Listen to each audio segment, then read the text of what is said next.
Hello, everyone. Welcome back to Plotlines. I'm your host, Connor, and today we're starting a new series. It's called the Book Spotlight. Sorry, where I talk about a book that I've read recently or a book I've read a while back, and I'm going to discuss why it's important and just some interesting aspects that you might want to look into if you want to get the book and that sort of thing. Now, I hope everyone enjoyed and watched the episode I did with Edward Habsburg yesterday. I mean, it was a lot of fun for me. It was a great honor, and I'm very much unworthy of it. But it was about his book, The Habsburg Way, and I received in the mail yesterday. So I had read the book online in e format, but I was able to receive the book for the first time yesterday, so I want to show you all it.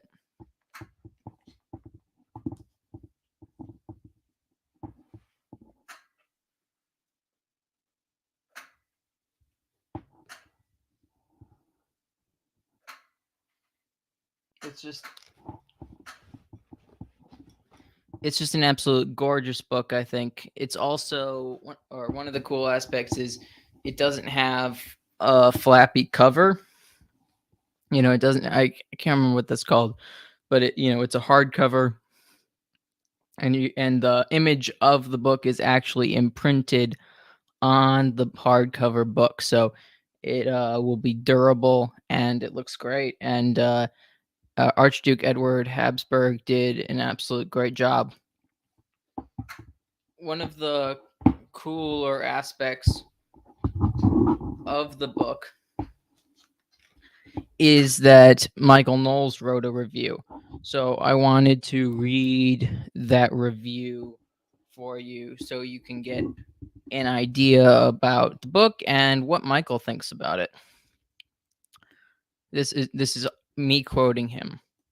The Habsburg Way might be the single most important history book to appear in our troubled times. It is a memoir that spans nearly a millennium, and no subject from faith and family to, or from faith to or to etiquette and to empire, escapes the author's incisive mind and delightful prose. The Habsburgs have accomplished many remarkable and improbable feats throughout the ages. Archduke Edward added another. He has redeemed the self-help genre and inherited the wisdom he offers to go a long way towards so the inherited wisdom he offers goes a long way towards redeeming our civilization. So I think that's just a great way of summing up of the book. It's just a very good job by Michael Knowles, and I'm very happy that he enjoyed the book as well. It's interesting from an American context, since we've never had.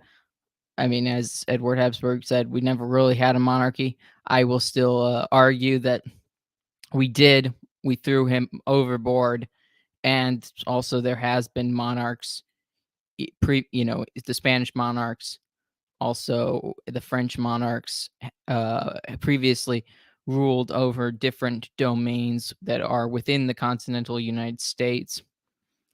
So there is that. We do have some history of monarchy, but just not as obvious as Austria, Hungary, or the Holy Roman Empire, which is a lot of different countries combined. But it's good to see Michael Knowles supporting a book like this. It really is quite a impressive book because it takes a bunch of different stories and values of the Habsburgs and puts it into a concise book, which is only like 175 pages, something like that. Anyways, it's a quick read, but it also gives you enough to be able to do more research and to be properly prepared when you read about the Habsburgs. So if you are interested in getting a overview, kind of the Habsburg basics, so to speak, this will be a good book for you.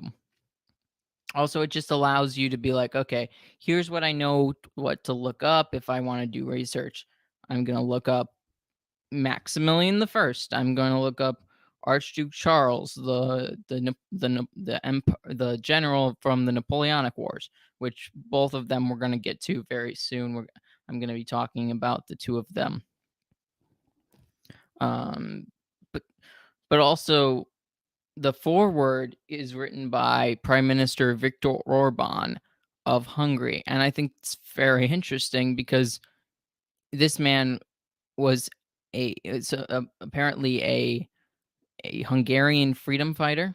So in a lot of ways, it seems that the Habsburgs would not be entirely linked with with Prime Minister Viktor Orban, but there is there are these common there's this common enemy, I guess, where the Habsburgs and the uh, Prime Minister see very much eye to eye. Eye to eye. Obviously, Edward Habsburg is also the ambassador from the Holy See to Hungary, so they have a good relationship. So it makes sense that he would be willing to write this review. But it does seem a little off-putting, or not off-putting, impressive to sort of have that on the cover in the book. So a variety of people, also some Newt Gingrich wrote a review, which is kind of funny. So it's quite an interesting eclectic group of people that wrote things. Also, Cardinal Pell wrote a review before he died, which it's kind of impressive, or it's impressive to have something more that he wrote, even if it's not super substantial. It's a beautiful thing to have access to. I know he also wrote something uh, big, uh, sort of criticizing Pope Francis's papacy. So it's an interesting group of people nonetheless. Now let's talk about Maximilian the First. He married Mary of Burgundy, who was the heiress to the dukedom of Burgundy. So she was extremely wealthy, and there was basically this tug of war between the Holy Roman Emperor Maximilian the First, who was not very powerful at all. He was pretty weak when it comes to money, when it came to military. He had skills, but that was about it. And we're gonna talk about that. But him and Mary were interacting with each other. They wrote to each other.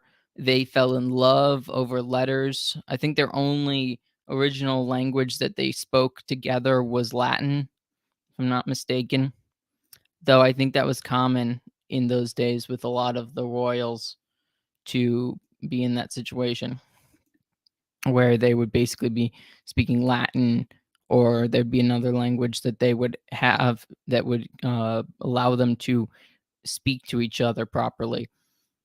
So it was just impressive. Like, he, from far away, I guess you could say it's almost like online dating in some ways. He was able to win her hand in marriage, and this outraged the French, and the French went to war over her lands, wanted her lands back because Burgundy was a de jure, which means, sort of by law or by inheritance, uh, part of France. It wasn't the dukedom wasn't inherited necessarily by the kings of France, but they saw that they had a claim on it, and they wanted to pounce. And since Burgundy was so wealthy, they this would be a big deal. Maximilian rode off to defend his future wife. He married Mary, and then went out to battle and uh, he innovated against the French armies. The French armies were using, cavalry, uh, sort of heavy knights against them, and Maximilian used a Swiss strategy, these Landsknechts, which are like landed knights, or I think that's what it translates to directly. But basically, they are warriors that you'd pay and stuff like that, because there weren't standing armies at the time. But you had these Landsknechts that Maximilian led into battle, and he led from the front. He was right there with I think with the Landsknechts using I think they used pike against the cavalry, just as Mary's father was defeated and killed by the Swiss using the same style. So Maximilian was able to learn from this, and he married Mary, defeated the French, and it became kind of a regent after she died for his son Philip the Handsome, who would marry Joanna the Mad, Juana la Loca. Anyways, it's an amazing story. But these are the types of stories you get in this book. It's just full of information, as well as the sort of viewpoint from Edward Habsburg is just absolutely wonderful. You wouldn't want anybody else to tell you these stories, especially the way they are. If you wanted a specifically historian background, or examination, you probably would have to go somewhere else. But that's not what this is. Um, this is sort of incisive, uh, using the word of Michael Knowles, incisive storytelling that Edward Habsburg can do. And apparently he has also written multiple novels in German, which I might have to learn German to to read those books. Also, just so you know, I have links in the description so you can buy Edward Habsburg's book. So check that out. Also, I have in the link in the description the episode I did with Edward. So if you haven't watched it, please do. Please like it, share it. It's a pretty awesome interview I did, and it's not really anything to do with me. It's just a pleasure and an honor to have Edward Habsburg on, and it'd be great if everyone watching were to go out and buy the book, support this podcast as well, because you would show that it was a good thing that Edward Habsburg went on the show. Because if it doesn't get as many views, it's less of a good thing. Was it worth it? That kind of thing. Let's make it worth it. Let's make it worth it, gentlemen and ladies.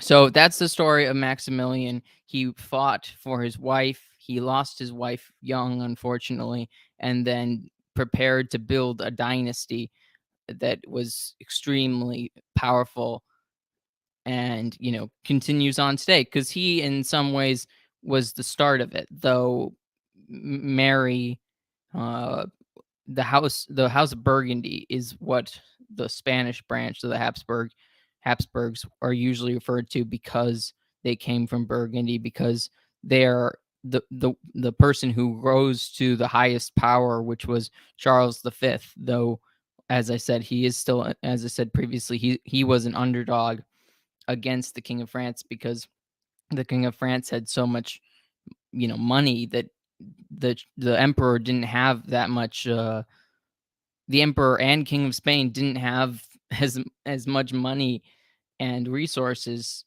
except for maybe once the New World was found. Once the colonies started in the New World, though that that created its own problems, and I would like to get into that someday, but this isn't really where the book goes. So let's talk about someone else. So the next and what's great about this is the two members of the Habsburg family that I'm talking about in this podcast, we didn't even get to talk about.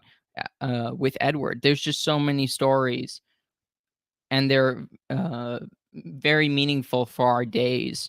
Even the ones that weren't necessarily good Habsburgs or good Catholics, they still have something to teach us because we need to learn from people's mistakes. And that's what's great about history, is learning from people's mistakes, as well as learning about how great people stood their ground and defended their value, defended uh, the Catholic faith and truth and justice. And so Archduke Charles, not Blessed Charles, the future saint, but Archduke Charles, who was a general during the Napoleonic period. He was one of the brothers of I think he was still Holy Roman Emperor at one point, but the first Emperor of Austria, Francis the First. He delivered Napoleon his first defeat. So a first defeat in 10 years. And I think that was the first defeat at all. You could say that the British fleet gave Napoleon a defeat, but it's not really, that wasn't Napoleon. Napoleon wasn't an admiral. So his defeats outside of Egypt and Trafalgar don't really count as his losses. They really count as someone else's. But as a general, as a general on the ground, Napoleon was undefeated until the Battle of Aspern and Essling, where Archduke Charles led his forces from the front. He in a very crucial part of the battle, he charged, bringing up morale, carrying his standard, carrying his flag into battle, and eventually defeating Napoleon. Though the interesting part is they really could have crushed Napoleon's forces at that time, but the point of this family is not to obliterate their enemies. The point of the family is to maintain the dynasty, maintain their kingdoms, maintain their territories, and support their people and protect them. So if doing something reckless or doing something that could eventually get them into trouble, like going after Napoleon, trying to continue these victories, could potentially be dangerous. Though I do think maybe it would have been a good idea. I don't know, but it wasn't the primary focus for Archduke Charles as a general of what was called the KUK army. The I think it's I can't remember. I think it's the Imperial and Royal. That's what it is. Imperial and Royal Army.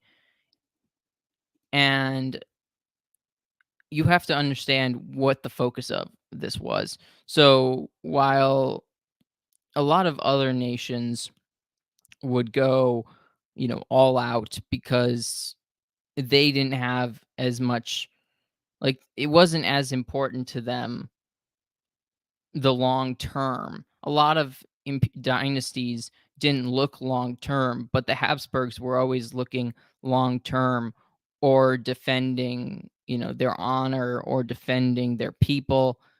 Now, obviously, there were bad Habsburgs. I'm not saying that. I'm saying that this was, sort of an important long game that the Habsburgs were always playing, and that's sometimes why they weren't able to commit to, you know, getting, huge victories against people like Napoleon outside of this one, time. And now Archduke Charles would go on to lose to Napoleon in the future, but the important aspect of his career was that he beat Napoleon for the first time, and that was the important part of his story. Also, everyone watching, please, I would encourage you to like, share, comment, and subscribe so we can get this episode to as many people as possible. Join the Discord so you can continue this, continue talking continue this conversation outside of YouTube. And you can also, people like Edward Habsburg. I had him on. I've had a lot of interesting people on the podcast. You can suggest questions for me to ask them if you join the Discord. So just keep that in mind. But anyways, so the Habsburg family is just such an important uh, dynasty that protected Catholicism. They were important in all the most important Catholic battles, I think, when they were in power. So you look at Lepanto, a bastard of Charles V, led that battle. Don Juan of Austria. I think it's funny his name because his name's Don Juan, meaning like uh, I think Don is Lord, so Lord John, but like in Spanish because he was mostly Spanish, but he's also of Austria. I just think that's amusing. Uh, if but anyways, so Lepanto, and then multiple sieges of Vienna, and then the big Battle of Vienna, which pushed back the Ottoman threat basically for good. The Ottomans were never going to get as far as they had, which was Vienna, into Europe. And it began a period where the Habsburgs began driving them back. Anyways, it's a great book.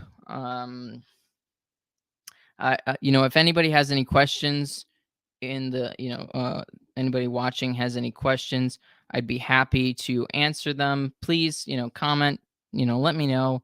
Also, if you don't want to ask a question, just say, just to support the channel, wait till after the live stream is over and then leave a comment below, and then that will help tell YouTube that this was a good episode and that you want to see more of this. So but anyways, so we're going to be doing more of these book spotlights. I think they're going to be a fun